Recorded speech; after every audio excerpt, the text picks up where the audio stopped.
Hey guys, Vigets, apa kabar? How are you? Hari ini welcome back to Paranormal. In today's video, lo semua nggak boleh ada yang namanya komplain karena gue hari ini lagi mens. So y'all calm down. Ini video bakal panjang dan pada pakai headphone aja karena gue nggak bakal taruh jump scare ataupun background musik yang nyeremin atau apa. Just use your headphones. Mari kita lihat aja gue ngeditnya nanti gimana. So yes, what I'm trying to say is lo mesti simak baik-baik. Kalau lo lengah dikit, so y'all berisik tuh, So y'all mesti simak baik-baik karena kalau lu lengah dikit malah jadi nonton drakor. Ini bukan episode Marlicious sih, cuma gue jadi nonton drakor. Ini paranormal, woi. Ya itulah ketika si YouTubernya pengen punya podcast sendiri, pengen punya talk show sendiri. Tetapi kali ini adalah pembahasannya serius. Kalian udah lihat di judul thumbnail. Kali ini bukan cerita Reddit, but a true crime case. This is Mark Twitchell case.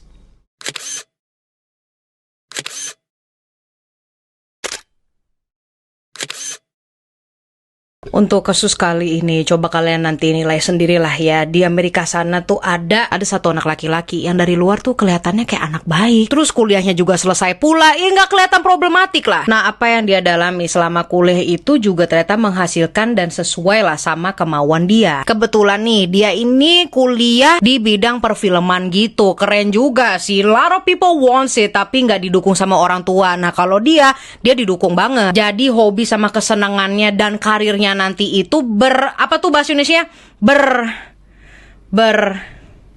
Bersatu. Inilah kenapa nilai bahasa Indonesia gue zaman SD 5. Let's continue y'all. Laki-laki ini berujung nyewa garasi juga by the way. Dia nyewa garasi di salah satu perumahan yang ada di sana lah. Awalnya itu dia berniatan membuat garasi tersebut menjadi studionya dia. Kayak macam gua gitu kan beberapa tahun lalu sebelum gua diusir. So anyways, ternyata yang tadinya jadi studio dia menjadi saksi bisu awal di mana laki-laki ini menjadi seorang pembunuh. Pembunuh macam apakah si pelaku kita kali ini? So here goes. Dia adalah Mark Twitchell. Mark Twitchell ini lahir pada tanggal 4 Juli tahun 1979, lebih tepatnya di Edmonton, Alberta, Kanada. Ya nggak begitu banyak info sih tentang dia backgroundnya seperti apa. Yang jelas orang tuanya itu sangat mendukung dia untuk masuk ke bidang perfilman, and that's all we know about it. Dan memang dari kecil itu dia udah tertarik sama dunia perfilman gitu kan. Dia nggak cuma pengen nonton doang, tetapi pengen bikin film juga, bercita-cita sebagai sutradara atau produser gitu. Seperti yang udah gue sebut di awal, kecintaannya si Mark sama dunia film ini ngebawa dia sampai kuliah lah dan lulus dari Northern Alberta Institute of Technology dengan penjurusan Television and Radio.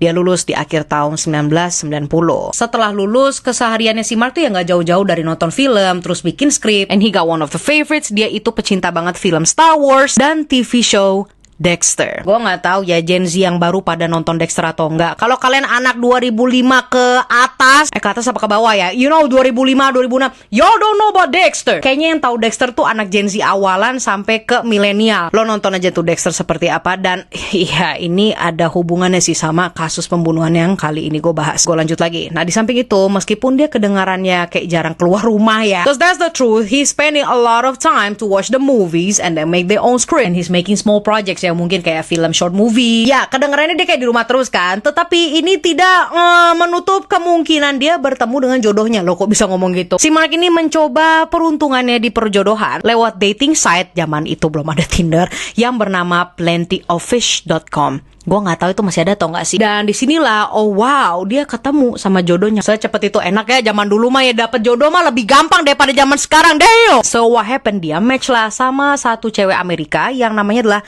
Megan Castrella. Yes, dia tinggal di Amerika. Nah pada saat itu, I'ma tell you, lo inget kan ya kalau si Mark ini tinggalnya di Kanada.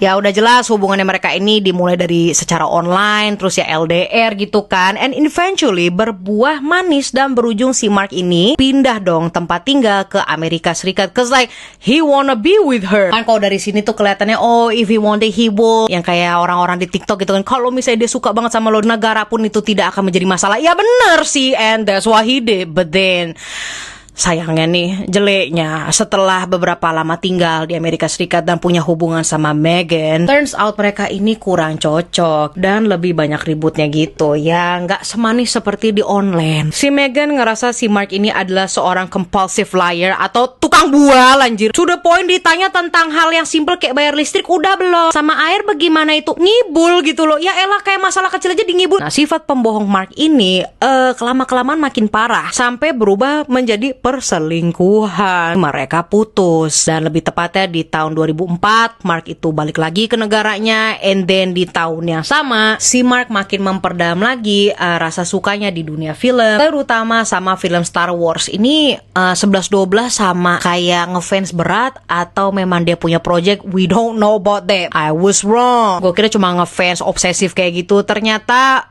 di tahun 2005 prequel triloginya Star Wars itu kan baru aja kelar. Gue nggak tahu ya, ini gue cuma lihat di artikel nih, correct me if I'm wrong, karena gue nggak nonton Star Wars. Balik lagi, correct me if I'm wrong, pas lagi tahun 2005 itu triloginya Star Wars baru kelar, dan disinilah si Mark ini kepikiran untuk mewujudkan mimpinya, nggak sebagai fans yang terobsesif banget, tetapi bikin feature length fan filmnya Star Wars. Jadi dia bener-bener ngeluarin budget untuk bikin film dari fan yang melanjutkan dari prequel triloginya itu. And by that time belum ada TikTok, something like that, Instagram, itu kan sangat minim banget. Jadi proyek fan filmnya dari dia itu adalah sesuatu yang besar di mata publik, apalagi di komunitas Star Wars ini. Dan akhirnya dia share deh tuh rencana fan filmnya, plannya seperti apa, ke seluruh forum Star Wars di internet. Berkat forum inilah fan film ini menarik banyak perhatian orang, dan bisa-bisanya dia berhasil loh untuk melibatkan salah satu aktor dari Star Wars. Yes, bener-bener aktornya langsung. Jadi sempet tuh ada cameo dari pemerannya Boba Fett. Gue nggak tahu itu karakter yang mana. Again, I don't watch Star Wars.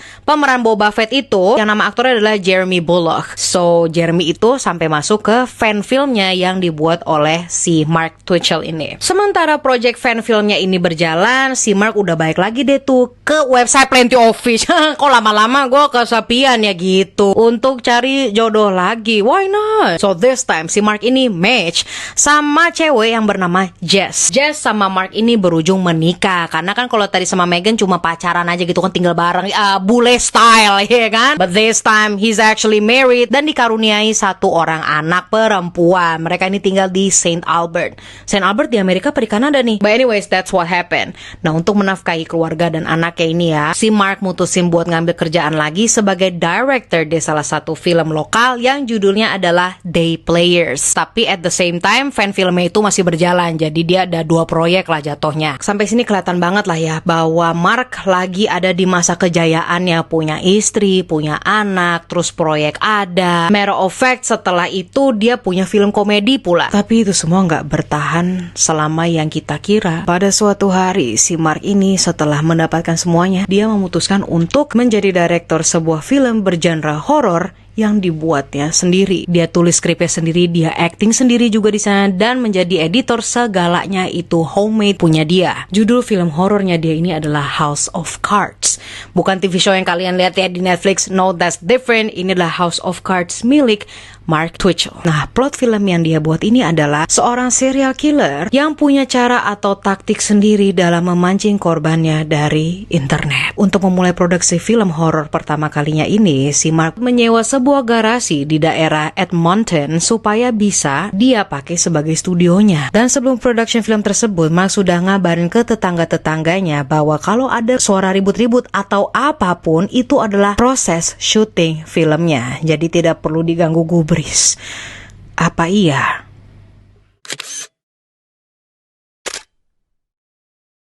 Pada bulan Oktober 2008, dia mulailah proses syuting filmnya ini. Dimulai dengan Mark yang login lagi ke website pencarian jodoh plentyoffish.com untuk memancing korban. Kali ini Mark bela-belain bikin fake profile berpose sebagai perempuan parubaya yang bernama Sheena. Profil ini sengaja dibuat semenarik mungkin, dan dalam hitungan hari aja nih, profil palsu tersebut udah banyak yang match dong. Salah satunya adalah laki-laki yang bernama Gilles Tetrault.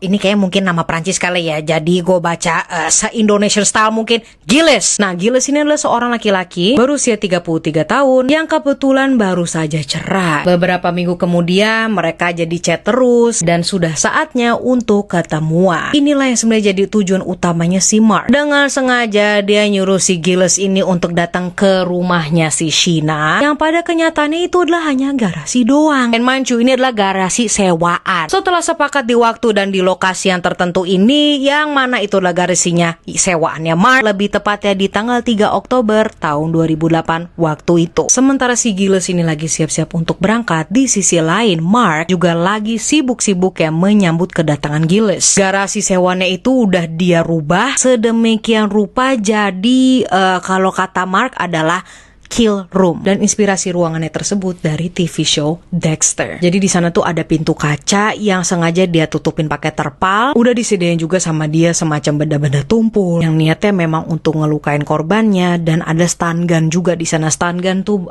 bahasa Indonesianya yang kalau di video game tuh kalau lu jederin itu kayak keluar listrik gitu. Ya, berarti senjata listrik. That's I think a stun gun. So yes, let me go back. Di titik inilah si Mark udah mastiin kalau semuanya itu perfectly prepared atau sudah secara sempurna untuk dieksekusi. Tinggal nunggu kedatangannya si Gilles ini. Kedatangan si Gilles pada malam itu disambut dengan pintu garasi yang sudah setengah kebuka. Begitu dia masuk, disinilah Gilles langsung diserang dengan stun gun dan ditodong pakai senjata api. Tetapi senjata apinya itulah props, hanyalah mainan. Cuma stun gunnya beneran, jadi dia bener kesetrum tuh ya. Di posisi ini juga lah si Gilles gak bisa ngenalin mukanya Mark karena Mark sudah memakai topeng, jadi dia gak tahu identitasnya itu siapa. Gilles masih bisa ngelawan dan berusaha untuk keluar dari garasi tersebut sampai ngerangkak-ngerangkak sebelum pintu garasinya ditutup full sama si Mark. And what happened? Gilles ini berhasil kabur dong. Dalam keadaan sempoyongan, to the point pas lagi di tengah jalan, Gilles ini ketemu satu pasangan ya. Tetapi nih pasangan gak berniat untuk bantuin, malah mereka ngeliat si Gilles tuh aneh karena kok kayak orang mabok atau mau bikin prank nih, jadi gak diganggu. Makanya dia ditinggal begitu aja padahal dia udah sempoyongan, begeteran, and the couple just left. Setelah kejadian itu semua, anehnya si Mark itu nggak ngejar sama sekali setelah dia kabur gitu kan. Mark just stayed there, tetap di dalam garasi, nggak keluar untuk mengejar Gilles. Dan yang kedua adalah si Gilles sendiri tidak melaporkan ke polisi pada saat itu.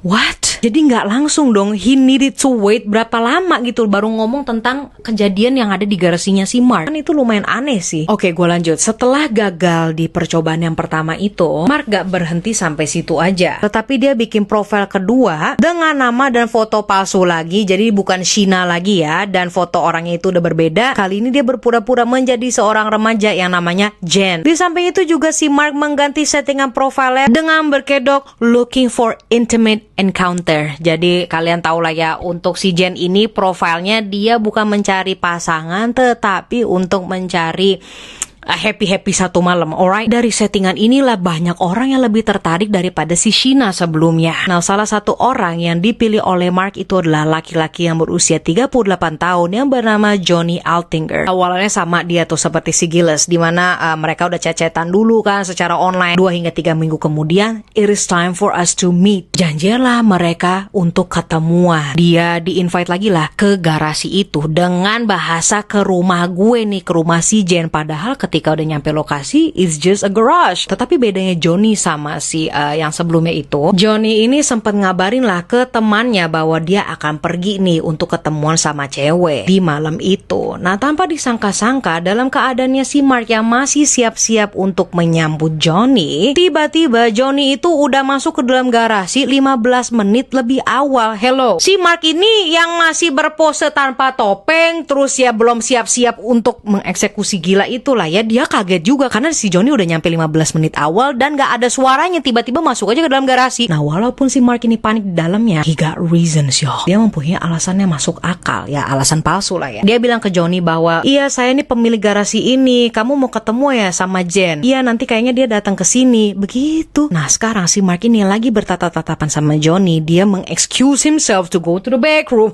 Bentar ya Pak, gitu kan. Untuk melanjutkan chattingannya sebagai Jen dan ngirim pesan ke Johnny bahwa dia akan datang 20 menit lagi. Setelah kurang lebih 20 menit, tiba-tiba si Mark ini berubah pikiran dan bilang ke Johnny via teks, yaitu dia menjadi Jen ya, kalau dia ragu-ragu dan mau hold dulu pertemuannya sampai besok malam. Jadinya diundur deh tuh. Malam berikutnya pun tiba dan si Johnny juga udah sampai. Lalu masih merasa ragu nih si Mark sendiri, dia ngirim pesan lagi sebagai Jen, bilang kalau dia nih kejebak macet nih, aduh gue bakal telat nih, aduh jadilah nggak bisa datang. Yes, lagi-lagi si Mark ini mundur. Nah, tiba-tiba setelah si Johnny ini udah cabut, Mark memberikan pesan terakhir kalinya sampai bikin si Johnny itu puter balik lagi ke garasi tersebut. Sesampainya si Johnny balik lagi tuh ya ke tempat, dia langsung masuk lewat pintu garasi yang sudah dibuka setengah dan langsung dipukul kepalanya dari belakang menggunakan gagang besi. Johnny yang sempoyongan jatuh dan langsung ditusuk di bagian leher dan di bagian perut oleh Mark. Setelah dipastikan kalau Johnny ini benar-benar meninggal, barulah Mark ini ngeluarin yang disebut sebagai game processing kit,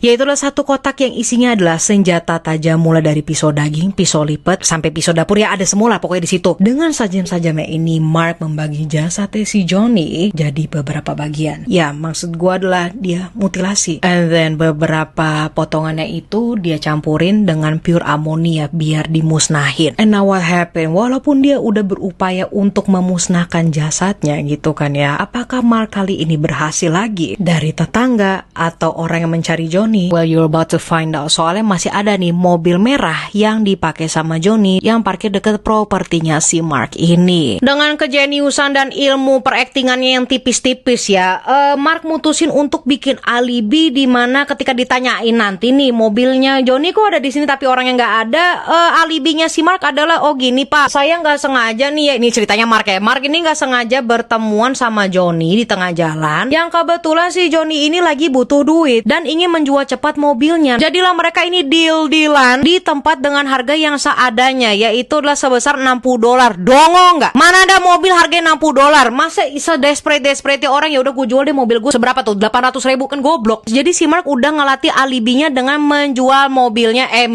si Johnny itu menjual mobilnya dengan harga $40. Sorry, bukan $60, $40 loh. Karena $40 itu adalah uang sisaan di dalam dompetnya Mark. Ada lagi nih tambahan, alasannya si Johnny pengen jual cepat mobil ini adalah karena dia baru aja ketemu sama salah satu cewek yang bakal ngajak dia pindah ke Costa Rica. And you guessed it, nama ceweknya itu adalah Jen. Di samping itu, si Mark juga bela-belain ya untuk bobol masuk ke rumahnya Johnny dengan masuk untuk ngubah auto response atau voicemailnya di telepon rumahnya Johnny itu yang menginformasikan kalau dia nih si Johnny lagi liburan selama 2 bulan ke Costa Rica bersama perempuannya, bersama ceweknya. Dan dia saking niatnya bikin email gitu, ngirim email ke beberapa kontak teman-temannya Johnny yang dia kabarin bahwa gue bakal pergi dulu nih ya ke Costa Rica. Ngapain? Itu kayak udah janggal gak sih, aneh loh. Nah bener aja tuh si emailnya yang diterima sama teman-temannya, they know this is janggal, aneh. So kawan-kawannya Johnny ini sepakat untuk datang ke rumahnya Johnny untuk ngecek, woi lo lagi ngapain gitu kan ya, ini beneran lo yang ngirim. Ternyata to everybody surprise, ya rumahnya kosong. Diselidikin lah rumahnya si Johnny lebih dalam. Orang kan kalau mau pindahan atau liburan udah pasti bawa koper, bawa baju-baju, you know, something like that.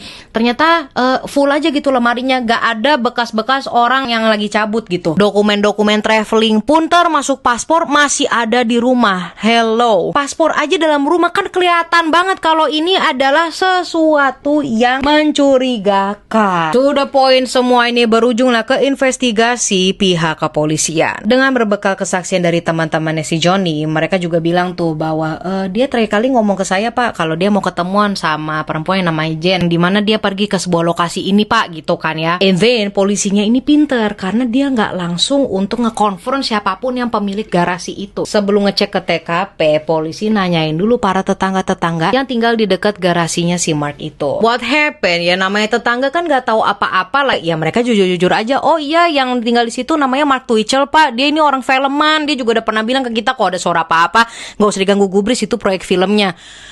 Oh my gosh. Now this is the part, y'all. Sebagai pemilik, or in this case, penyewa dari garasi tempat Johnny Altinger pergi, atau terakhir dikabarin, lebih tepatnya 9 hari setelah Mark menghabisi nyawa si Johnny, dipanggillah dia ke kantor polisi untuk diminta keterangan lebih lanjut. Nah, side note dulu ya, at this point, pada waktu ini nih, si Mark belum dianggap sebagai pelaku atau tersangka ya, not yet. Tetapi cuma pemilik garasi yang kebetulan diduga sebagai TKP. Di interogasi ini si Mark duduk 4 mata tuh sama detektif yang namanya adalah Mike Tabler, detektif Mike ya kita panggil itu ya. Nah dia nih masih nanyain hal-hal basic kayak ini garasi yang lu sewakan ya, dari kapan nih pak? Buat dipakein apa itu garasinya pak? Kok bentukannya kayak gitu? Saya jadi pengen tahu nih. Ya bla bla bla, banyak basa-basi gitu kan ya tentang dunia perfilman dulu ya, taktik manipulatif gitu kan, kita ngomongin apa yang dia suka dulu. Sampailah pertanyaan ke John Altinger.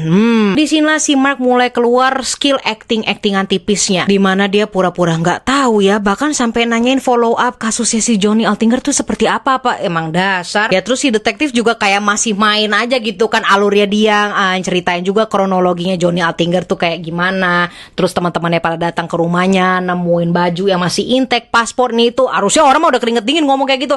Si Mark kayak tetap tenang aja gitu kan, stoikisme. Terus juga dibahas lah tentang namanya Jen. Mampus gak tuh? Sebenarnya ini ada video interogasinya ya, gue cuma bisa ngeritain ke kalian karena video interogasinya itu berlangsung kalau nggak salah 30 menit hingga sejam ya. Kalian bisa lihat sendiri aja. Gue nggak mau kena copyright karena yang punya tuh cuma satu YouTuber doang. Full interrogation Mark Twitchell tentang si Johnny Altinger ini. Bener-bener acting banget anjir. I was wrong, gue salah. Interogasinya itu selama 2 jam. Nah makanya itu ya kali gue taruh di video ini. And so what happened? Setelah interogasinya yang udah berlangsung 2 jam itu, di momen inilah si Mark baru sadar kalau polisi bisa-bisanya nemuin mobilnya Johnny yang belum dimusnahin. Yes, jadi si Mark ini sempet lah untuk nyembunyiin mobil merahnya si Johnny itu. Dan si Mark ini belum sempet deh tuh untuk musnahin. Akhirnya disinilah si Mark dengan kerennya ngeluarin alibi yang tadi gue bahas tuh, yang iya dia butuh jual cepet jadi gue kasih $40. Turns out alibi inilah yang menjadi kesempatan emas pihak kepolisian untuk bikin warrant atau surat izin geledah untuk ngecek garasi dan mobil merahnya Johnny. Alibinya menjadi berbalik ke dia. Mampus. Nah tentang mobil ini tuh ya, itu hasil interogasi sama detektif Bill Clark, yaitu kepala investigasi terbaru untuk kasusnya John Altinger. But this time, tadi kan sebelumnya dia diinterogasi sama detektif Mike. Bedanya, sedetektif Bill ini frontal, karena dia langsung ngomong kayak gini, "There's absolutely no doubt in my mind that you are involved in the disappearance of John Altinger." Itu detektif Bill ngomong itu dengan tegas dan frontal. Setelah statement itu keluar, langsung gagu si Mark. Bahkan untuk jawab pertanyaan yang simple aja, dia udah nggak bisa. Udah makin ditekan juga si Mark sama detektif Bill dari hasil kesaksiannya para tetangga yang sering ngelihat Mark pula bolak-balik rutin ke garasi. Terus ditambah juga ya tetangga ada yang sempat ngelihat Mark bawa alat-alat pembersih gitu, cleaning supplies, terus bersih-bersihin garasinya. I mean, this is something that is normal, right? Kayak ngebersihin garasi emang kenapa? Emangnya gue nggak boleh bawa wipol gitu kan, bawa pel-pelan? Tetapi tetangga mulai kayak ngitung 1+1. Oh iya, apalagi polisi baru datangin ke propertinya dia. There is something ain't right. Akhirnya diceritain deh tuh, iya saya ngelihat pak bolak-balik bawain cleaning supplies. And then they also found out di hari yang katanya si Mark ini ketemu sama orang yang bernama Johnny untuk jual cepat mobilnya, ternyata terbukti kalau di hari itu juga si Mark kelihatan lagi ngeganti gembok atau kunci pintu garasinya. So at the end of the day, pihak kepolisian berujung datang dan menggeledah rumah atau garasi sewaannya si Mark ini, dan ditemukanlah beberapa barang bukti seperti stun gun, gagang besi yang dia pakai untuk pukul, hockey mask, barrel, dan lain-lain, termasuk bercak darahnya si Johnny yang ada di bagasi mobilnya Johnny. Di samping itu, polisi juga nemuin beberapa file yang udah dihapus dari komputer si Mark, yaitu file dengan judul SK Confession alias Serial Killer Confession, pengakuan pembunuh berantai. Sesuai dengan judulnya, isi file tersebut adalah narasi berlembar-lembar sampai 40 halaman lebih yang nyeritain secara detail gimana si Mark melakukan pembunuhan pertamanya. Narasi ini juga disambungkan lagi dengan cerita kehidupan pernikahannya si Mark yang disfungsional akibat kelakuan si Mark yang masih tukang selingkuh bersama mantannya di SMA. Di antara file itu juga ada suatu file yang nge-breakdown kenapa Mark mengklaim dirinya sebagai psikopat. File ini dia kasih judul Profile of a Psychopath, profil dari seorang psikopat. Pokoknya cukup banyak lah ya dokumentasinya si Mark ini dalam bentukan tulisan dan disimpan di komputernya. Dan beberapa dari itu ya yang tadi gue mention. And then what happened? Semuanya itu udah ketahuan, gak ada lagi yang bisa ditutup-tutupin. Udah benar-benar ya udah, lu salah. Case closed. Mark Twitchell udah menetap di penjara dan dihukum seumur hidup. Dan di awal bulan Juni tahun 2010, Mark akhirnya ngasih tahu pihak kepolisian di manakah dia membuang sisa-sisa badannya Johnny. Sekian kasus fail attempt dari seorang yang punya cita-cita sebagai serial killer. And that is the case of today's video. Let me know in the comment section, menurut kalian dia tuh berpsikopat atau enggak sih? Karena setahu gue kalau orang psikopat tuh enggak mengakui diri psikopat, but here he goes. Dia sampai bikin skrip naskah-naskah enggak jelas gitu loh. Lu mau ninggalin legacy kayak apa sih? Ini ngingetin gue sama serial Black Mirror di episode Loch Ness apa Loch Henry ya. Gue gak mau spoiler banyak-banyak ya. I'm gonna tell you that much. Itu agak mirip ya. Dimana mereka ada dokumentasi something yang berhubungan dengan film dan pembunuhan. Menurut gue episode yang judulnya Loch Henry, kalau gak salah namanya itu 10 out of 10. I like it. Itu creepy banget sih menurut gue. Again, bagi kalian yang Gen Z bocil-bocil, kalau gue kan Gen Z yang generasi udah mau deket ke milenial, I recommend you to watch Dexter. You gotta watch it. Ya mungkin satu season aja lah ya, gak usah seterusnya. Karena gue juga agak ada gak kuat gitu ngeliat yang terlalu gor-gor begitu. Jadi gue pun yang nonton gak selesai sampai season terakhir. Gue kayaknya cuma nonton sampai 2 season atau 1 season ya, gue lupa. Tetapi itu banyak teka-tekinya. Kemungkinan kalian suka, jadi go watch Dexter. Kayaknya di Netflix masih ada. Kalau nggak ada ya udahlah ya, yang tembakan aja. But thank you so much for watching today's video. Don't forget to like and subscribe, follow your guys Instagram Sasha X Marissa, and I will see you when I see you. Don't forget to like and subscribe, follow your guys Instagram. Lah kok ngeloop gue anjir. Gue mau apa mana? I will see you when I see you. Don't forget to like and subscribe, follow your guys Instagram Sasha X Marissa, and I love you guys.